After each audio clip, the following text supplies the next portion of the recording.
PTN24 ਦੇ ਦਰਸ਼ਕਾਂ ਨੂੰ ਮੇਰਾ ਪਿਆਰ ਭਰਾ ਸਤਿ ਸ੍ਰੀ ਅਕਾਲ। ਮੈਂ ਸੁਖਜੋਤ ਨਾਰੂ ਅੱਜ ਤੁਹਾਡੇ ਕੋਲ ਲੈ ਕੇ ਆਇਆ ਹਾਂ ਵੀ ਸਟ੍ਰੇਟ ਟਾਕ ਸ਼ੋ ਜਿਹੜਾ ਕਿ ਥਰਸਡੇ 7:30 ਤੋਂ 8:30 ਚੱਲਦਾ ਆ। ਅੱਜ ਸਾਡੇ ਕੋਲ we have a guest here ਕਿਉਂਕਿ ਮੈਂ ਇੰਗਲਿਸ਼ 'ਚ ਕਰਾਂਗਾ। ਸਾਡੇ ਕੋਲ ਅੱਜ ਸਿਟੀ ਆਫ ਬਰੈਂਪਟਨ ਤੋਂ ਰੀਜਨਲ ਕਾਉਂਸਲਰਸ ਆਏ ਨੇ।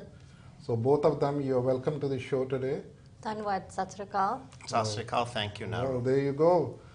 I was trying to be comfortable in English and my guests, they are comfortable in Punjabi. Thank you so much. And well, congratulations first of all from being representing Ward 1 and 5. You as councillor, he as regional councillor. Now another congratulations you do. I just learned that you got promoted to regional councillor too. Thank you very much. All right.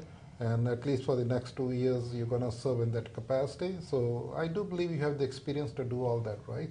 Thank you very much. And yes. you can represent the city in a better capacity. I think justice has been done. I would like to ask you a simple question, both of you, anyone can answer.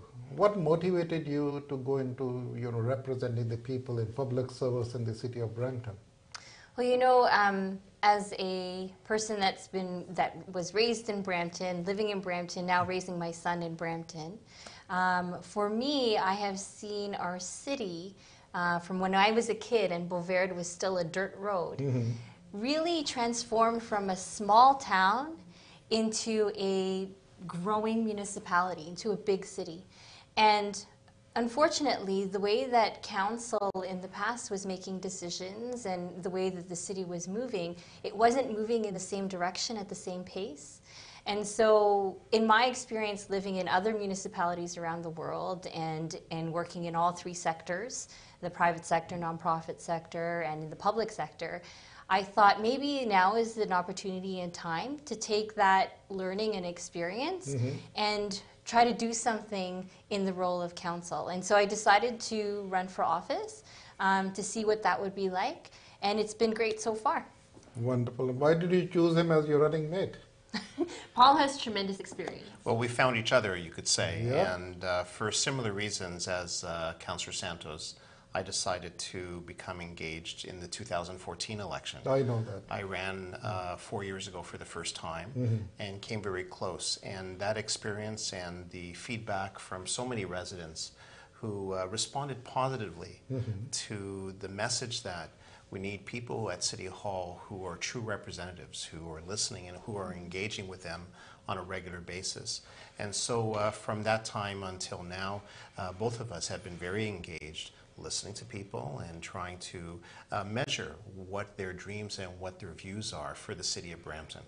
And so as we now have the tremendous opportunity to affect change and to determine policy at our city, we are doing our best to make sure that we make the city I'll pick to up our a question design. from the answer you gave, Yes, sir. You said that, well, you want the city to have a vision and try to do something so that what people want. What exactly do the people want?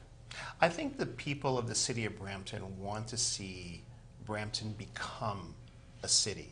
For the longest time, it was managed like a big town. And it's always been a city that wants to aspire to do urban more. sprawl, Yeah. More likely unplanned, Brampton started out as a number of towns that were merged together. Bramley, Brampton, Chinguacousy, etc. Chinguacousy, yeah. Yes, and so I think that from that point in time, it grew very quickly. And so we now have a city that's past 600,000, projected to be at 900,000 over the next 20, 25 years. And we need to start thinking about what it is that we want the city to be like at that time. For now, as you have mentioned, it's been mostly about sprawl. And I believe, honestly, that our elected officials didn't really understand the ramifications of rapid growth that consisted solely of just homes. And so that is now the challenge for us and for all of us going forward, to make sure that we adapt and change the city so that it features all of the elements that we want a great city to have. We want great hospitals, we want great schools, we have great parks, we have great recreation centers, but we also need one very important component, which is the jobs. And we have always been happy as a city to allow our workers to be exported to other parts of the GTA. That's why it's known as a bedroom community. That's right. That's correct. That's right. Now, you asked the question about why us, Councillor Vicente and I working as a team, why we chose each other to work when as you a team. were running in the elections, I saw your placards were also That's right. joint, So that was one of the things that the residents of Brampton were looking for as well. I think in the previous term of council, there was a lot of frustration in the community about their council not working together, not collaborating, and perhaps making decisions that were more politically, personally motivated than they were for the best interests of the city. And so when Paul and I, over the past 4 or 5 years, we've been working together on Brampton Focus, Stand Up for Brampton, Neighborhood Watch Brampton, and through all of that listening and teamwork in the community, we decided to run as a team. And certainly on the council now, we are observing a new council who is trying very hard to work together. There were 2 teams I recollect. One was in Ward 9 and 10, and one was in Ward 1 and 5, right? So, and they were working together, fighting the elections, patting each other, supporting each other, and both of the teams won. So, Well, in Wards 9 and 10, the residents of Brampton are really blessed. They have a pair of representatives, Councillor Gurpreet Dillon and Councillor Harkirat Singh, who are both really dedicated to working together, not just in Wards 9 and 10, but with all of the other members of council. That's and fine. that is really key. That was my next question, actually. Yes. So let us say, do you vote as a team? All the teams are voting together? Or you vote on issues, maybe she votes differently on an issue, she thinks passionately about, she might not agree with you, or you vote together on most of the issues. Well, How I does think it work? when you look at the decisions that we have been dealing with on council, it is natural for you to see alignment because when you're working as a team, you tend to bring motions forward that we understand are integral to the campaigns that we all ran. When you look at the campaigns of all of the different members of council who are now seated at the table, we were all fighting for very similar priorities. And so don't be surprised if when you see the agenda and you see the decisions that we are making, that we're really finding a lot of synergies. We may argue on some small points or factors, but for example, when you look at some decisions that come due to external pressures, you may see some variances on there. And that is healthy and it's natural because not everyone, as you point out, will always be on the exact same side of an issue. Well, in the cannabis issue, for example, we saw one of the teams voting for, the other team voted against, right? It's a perfect example. And perfect example, but it was kind of disappointing to see the other team, the councillor voting with the regional councillor. I don't know how it works because still got to talk to the councillor, try to find his independent opinion where he stands on the issue. But the thing is, it's a good thing, it's a good departure from the previous council. The previous council, we had an issue, well, there is groupism, people don't talk to each other, and the mayor doesn't talk to anyone, right? And everyone is, it's politics at its worst.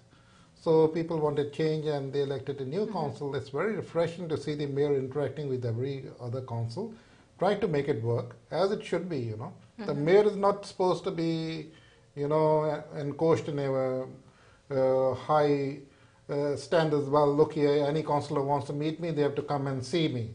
So this mayor, I think, is different. He just moves about.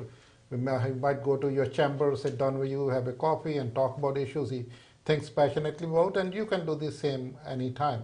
And that is what I think people are loving it today. People do see that, people do recognize that.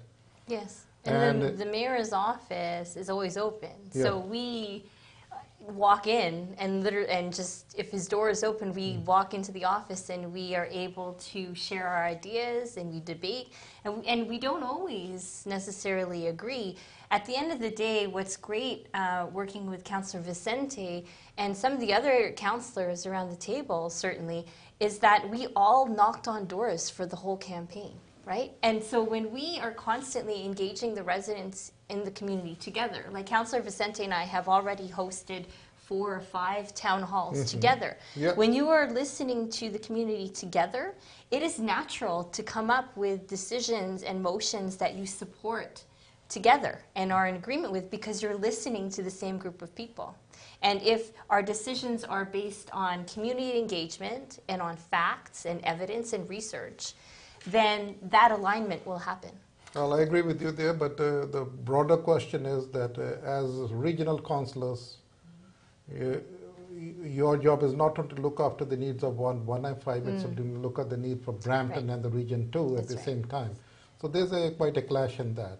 I think you have to do some juggling and balancing act sometimes, and it's fascinating watching you don the robes of a councillor, then a regional councillor, and trying to make it work for the... But it's a good opportunity, I believe, because we look at neighboring Mississauga, for example, you know, it's a tale of two cities. Totally different. We started out more or less the same, but then because of the leadership in that city, and they built a brand new city center, and that changed the whole demographics. Of course, they have the logistics, all the highways are passing through that. 403 is going through Mississauga, 401 is going through Mississauga, 407 is going through Mississauga. 410. 410 is there. So they do have an advantage. And then they have the shoreline also, a beautiful shoreline. But the issue is, it's not that, it's the vision, you know, the mayor's office brings to the city. And that vision is reflected in the council also. And that vision is reflected in the hiring and firing of staff also. You only as good as the staff that you pick and choose around you. How do you agree with me on that? Yeah, absolutely. And I think a lot of it has to do with leadership as well, right? So it comes from the top, the direction comes from the top. We are, at the end of the day, it's us that's accountable.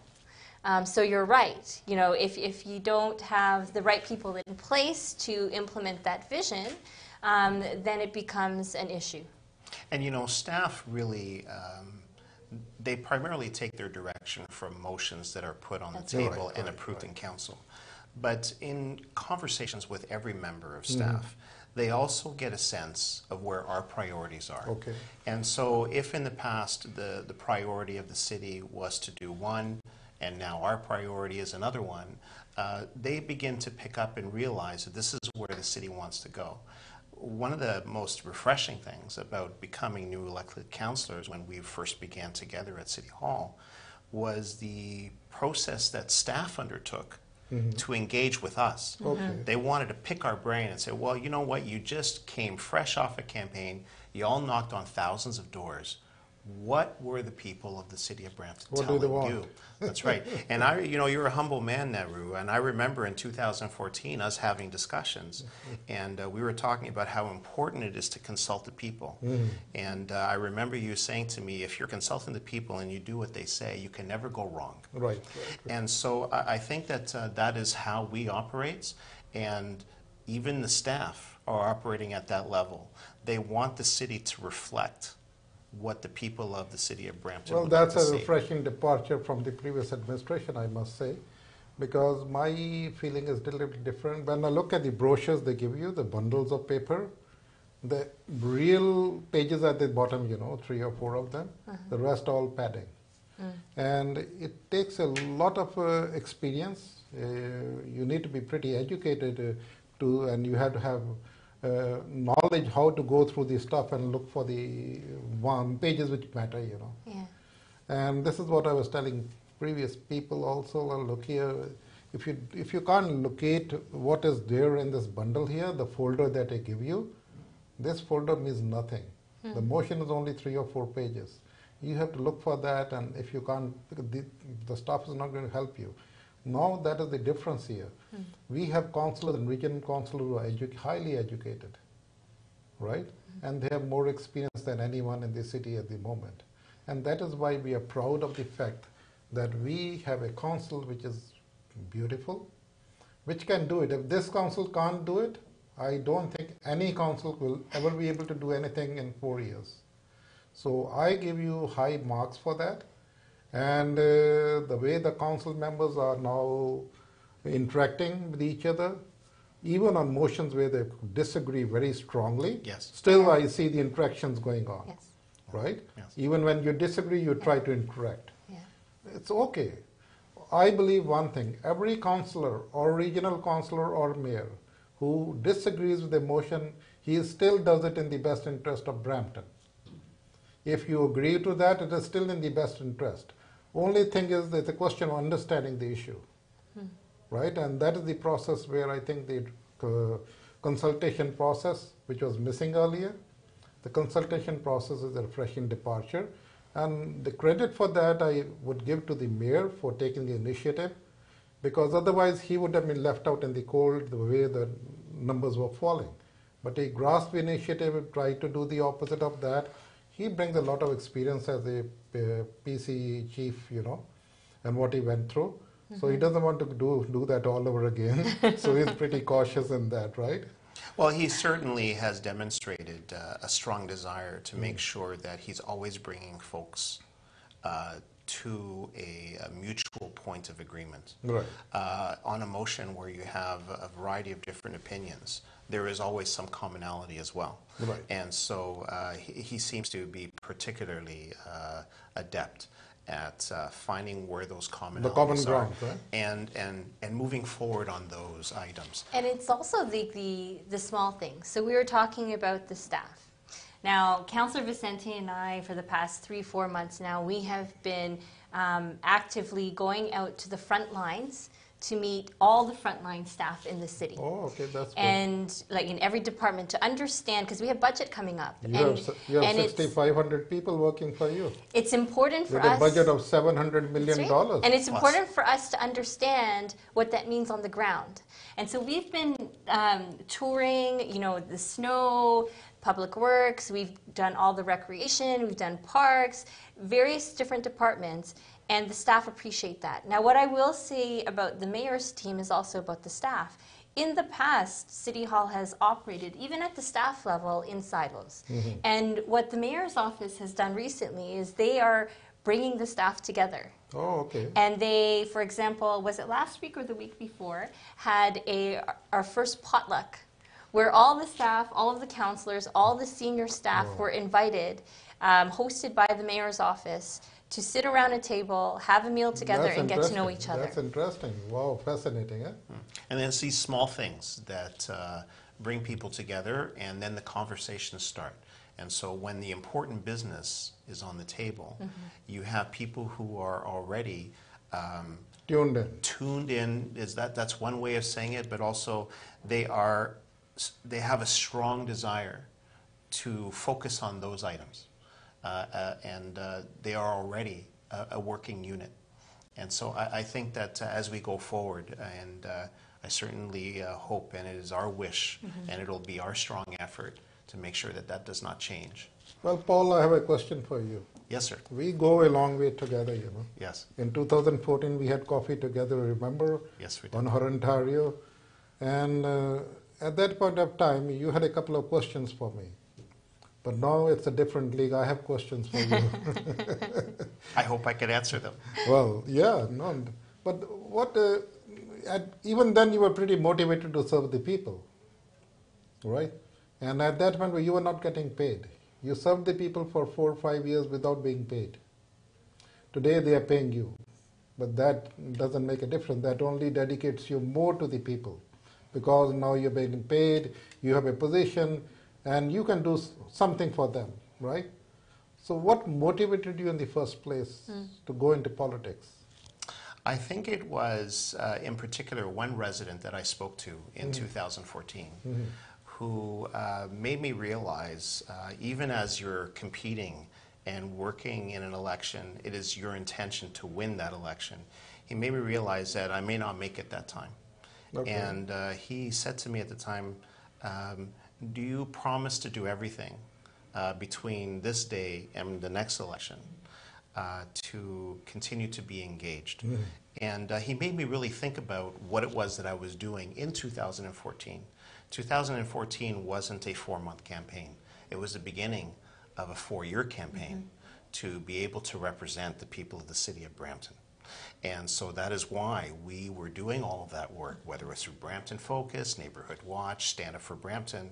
We became seized by the priorities of the people of that city.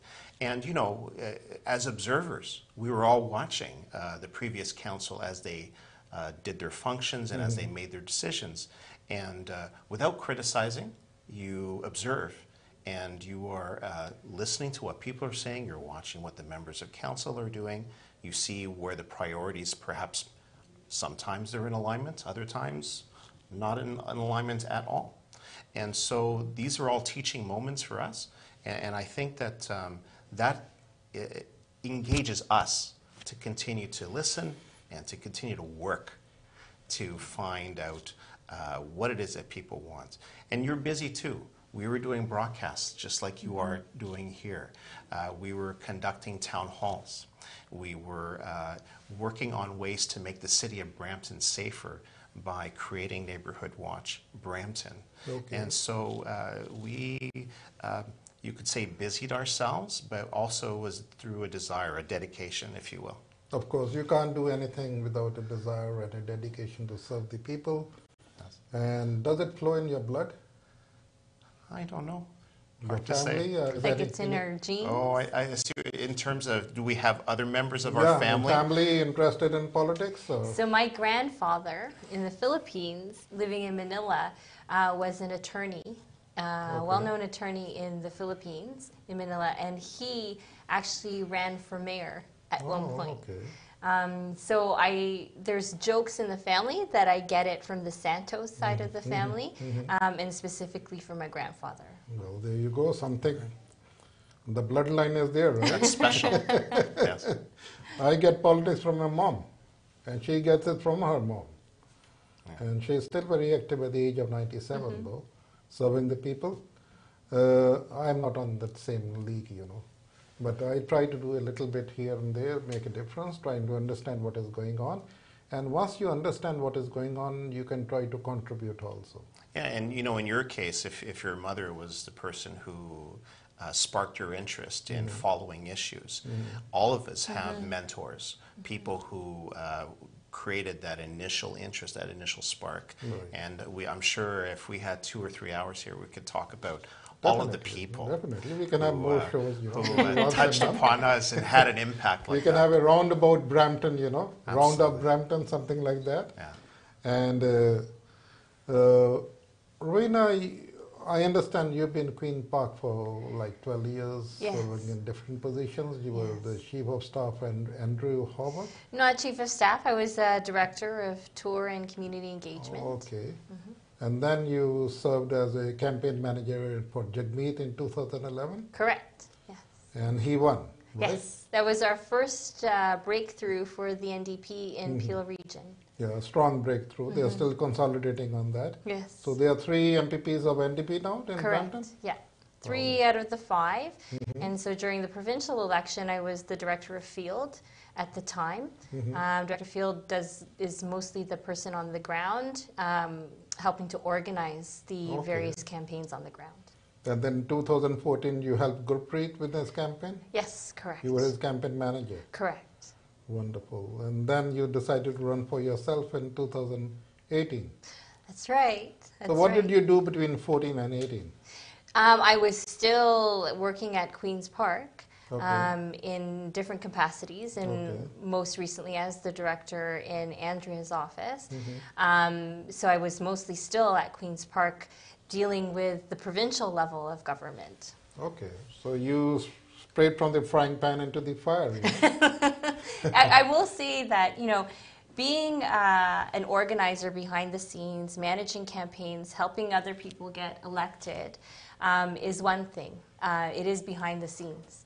And it's a joy to watch candidates get elected and be successful. Now, when you are putting yourself forward yourself as a candidate, it's a whole other different experience. I know. And so it has been a learning experience for me, even though I have managed campaigns. A humbling experience. Yes, yes. It's been very humbling. Very humbling, yes. A lot of people at the door will slam the door. We had a run-in 2014 14 elections. We did. We had a terrific, fight and all that stuff. But then she met me in City Hall the other day, and she was beautiful. She was all, hi, Sukhjot, how are you? I kind of surprised, who's there? Oh, Raveena. Wow. And you would not believe, that was the first time I met her. Mm-hmm. Outside of Facebook. Outside of Facebook. And it would seem like ages that we knew each other so well. Yes. Right? Mm-hmm. And that was the time we clicked that beautiful picture. Yes, that's right. I'm sure it shocked everyone. I know. No. It's okay. And Raveena, where do you think the city, I don't think it's going to do 900,000 in 2040. It's going to do much earlier than that, the way it is expanding. Mm-hmm. Official figures are 626,000, which you see on the Highway 410 when you come to Brampton. 7 interchanges, Brampton population 626,000. But I do believe that population of 626 doesn't account for the basement population in Brampton. And we need to take a break here. We'll pick it up from there. Sure. And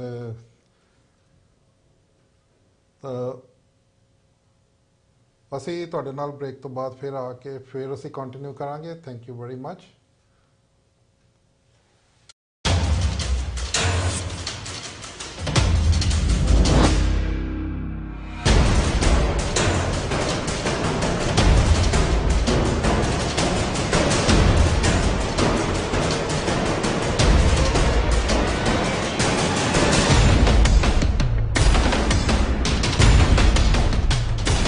मैं राजवीर सिंह 2015 तो smart truck training academy चला रहा।